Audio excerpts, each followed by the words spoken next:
So let's examine tamp pressure. So I didn't have a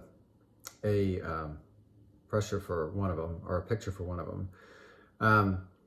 But I used the Happy tamper because it had a couple depth settings, and then I measured the equivalent weight for each setting of how much pressure it's applying. I don't know why pressure is in pounds, but it's one of our weird quirks in coffee. So then I looked across these. I have some images across the shot of when the filter covered, which I think is a very important variable. And then usually I do a pre-infusion that is 3 times the time it takes for the filter to cover. That turns out to be the most optimal time for pre-infusion.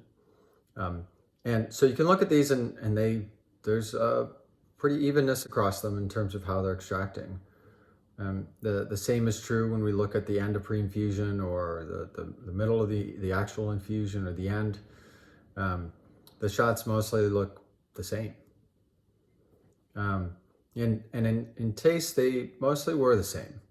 There's a slight degradation here. The tamper setting 2 seems to be more of an anomaly.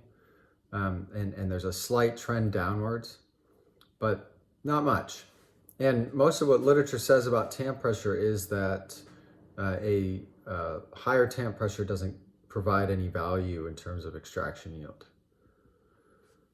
So, and that's the case here. Across the board, aside from setting 2, the extraction yield and TDS were about the same.